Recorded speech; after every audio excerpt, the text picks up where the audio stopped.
Bismillahirrahmanirrahim. Assalamualaikum warahmatullahi wabarakatuh. Kabajamtoota fi jaalatamtoota hordoftoota YouTube chaanaala ijoollee Oromoo afur jedhu akkam jirtan nagaa keessanii alhamdulillah nu nagaa fayyaa jirra. Waan cabbiin nurraan deemin malee kun ijoolleen xiyyaa har'a cabbii gubbaa wal harkisaa jirti. Baaldiirra wal keette. Daawwadhaa isiniin jedha. Gurbatuyyuu obboleeyyan lamaan harkisaa jira. Nama lama harkisiistaat akkan jenne ittiin ulfaatu magaaraa gadeedha. Ammallee cabbii gubbaa salphatti looyaa wanti kana fakkaata. Ammallee nutti gadi bu'aa jirti. Barana adda cabbiin akka malee heddummatti kun akkatti walirra tuulame. Kun tuulaan kun argitan kun cabbiidha. Kararraa haranii amma kanaan ala keessa oofee taphachiisaa jira.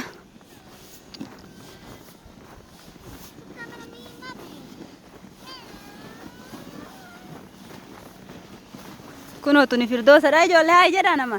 Haay. Akkam jedhaan? Akkasii ijoolleen taphataa jiranii. Garaa gadeena dhiiba kootu as kenna Ahmad. Si harka taraani wanti. Taruh ani dandatiin dandeettu fiigu. Ayyaa ta'u ka bismillah. Ol qabi.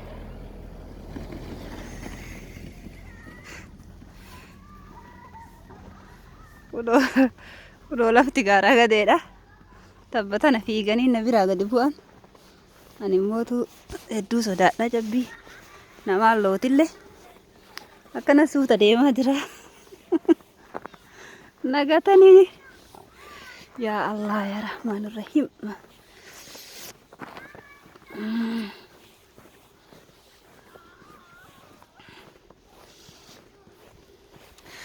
Kunoo kuni asii achi mana barumsaa jaraati.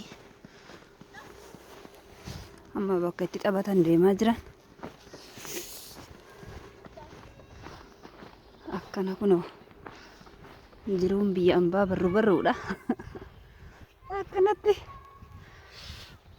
cabbiin akkanatti nurra garagalee osoo biyya teenya taate garuu namni waan jiraatu natti fakkaanne kuni gadi bu'ee biyya ambaa kunoo kanuma keessa jiraatan alhamdulillah itti jennee jirra. Maal goona biyya keenyatti qilleensa gaarii waa hundi gaarii ta'e osuma jiruu kunoo biyyi teenya misoomtu.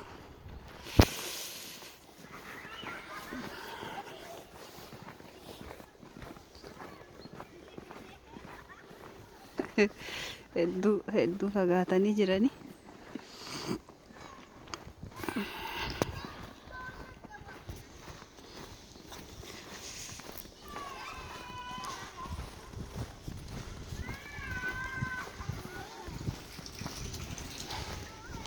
Ijoolleen immoo hedduu baay'ee jaalatan. Akkanatti cabbii gadi bu'u kana isaan biratti homaa hin fakkaatu. Keessatti biyya dhalatan waan taateef isaanitti gaarima. Nullee itti barree alhamdulillah rabbil aalamiin. Maal godhan kaa kana fakkaata. Kunoo na jalaa taranii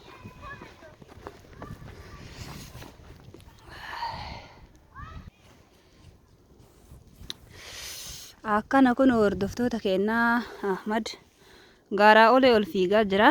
Achi gadi deebi'uuf hingaya. Achi gadi shololaa ta'edha cabbii gubbaa jechuudha. Fagaatee jira. Meen agarra ka gara faallaa bosona kana keessa taramoo karama kana gubbaa dhufaa walumaan agarra. Nu wajjiin daawwadhaa isiniin jenna.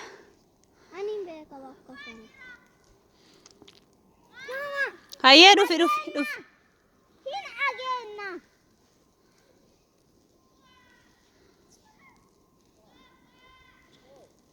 Kunoo akkanatti ofii oofatee gangalataa jira. Cabbii gubbaa kunoo akkanatti ijoolleen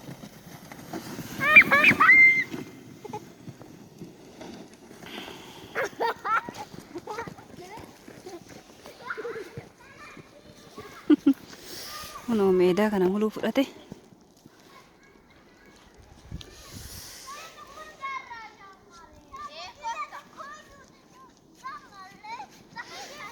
Jara isin baay'ee fagaatina warri shamarranii kalumaa gad deebi'a, okay? No, I'm big bakka. Garaa olee fiigaa jiranii.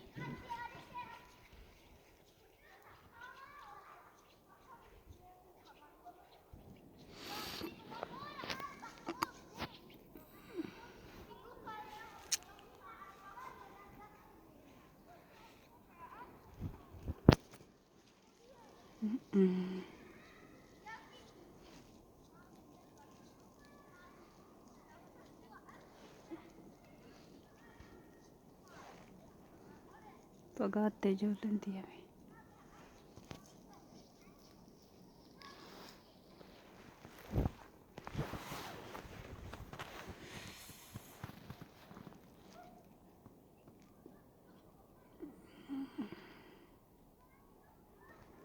Fagoo jira. Baay'een irraa fagoo jirani. Biyyi kun immoo bosonaan guutamtuudha. Amma kun magaalaa guddoodha. Magaalaa guddolleen akkanatti bosonaan ka guutamte.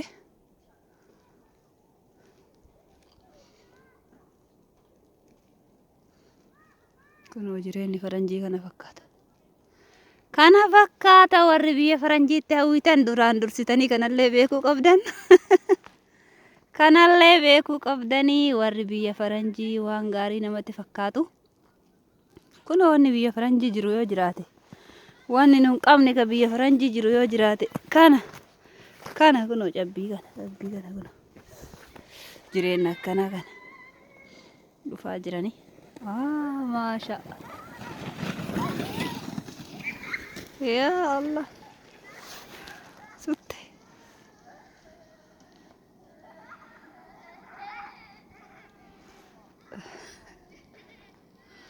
Ijoolleen baay'ee gammachuu guddoo qaban.